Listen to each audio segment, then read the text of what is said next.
shot down, not an accident, blown out of the sky. Well, there's now no doubt that terrible plane crash in Ukraine was no accident. U.S. officials confirming Malaysia Airlines Flight 17 was shot down, killing nearly 300 innocent people. Now the question is, who's responsible?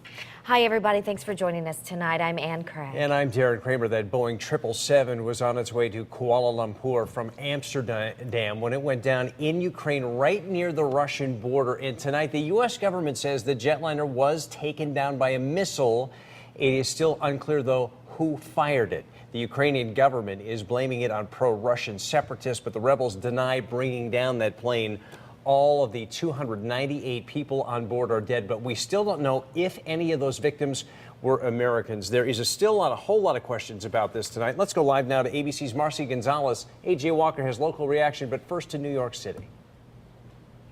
Good evening. ABC News has learned FBI and NTSB officials will now head to Ukraine. They plan to help advise investigators as they work to figure out who is to blame.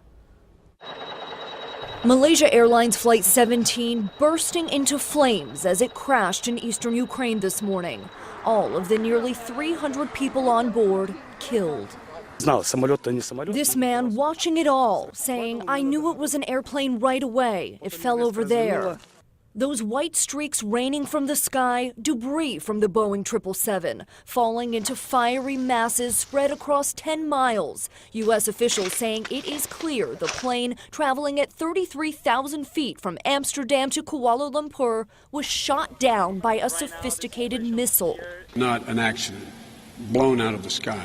Officials say they're still unsure who launched the missile and from where. Russia and pro-Russian rebels who've been in a growing battle with Ukraine deny any involvement. But Ukrainian officials claim they have evidence. What they say are 2 intercepted phone calls, including this one, in which a separatist at the scene reportedly tells Russian military intelligence, "We have just shot down a plane."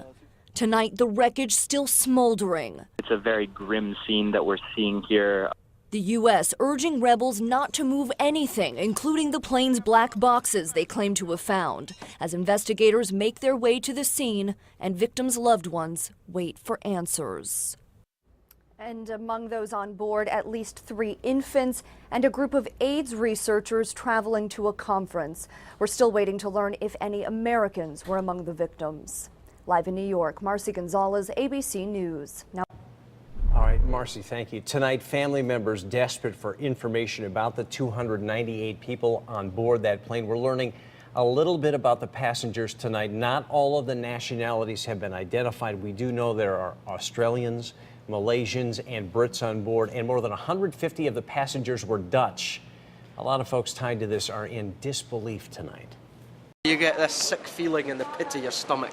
We were supposed to be in that flight, and it's obviously, something is watching over us and saying, no, don't get on that flight. A couple of stories are starting to trickle out, too. Among those on board that plane, a Dutch couple headed to a beach vacation in Indonesia. Right before the flight, the man posted a picture on Facebook showing what appears to be that doomed plane, and he wrote, "Should it disappear, this is what the plane looks like." Of course, that's a reference to that missing Malaysian Airlines flight that vanished over the Indian Ocean back in March.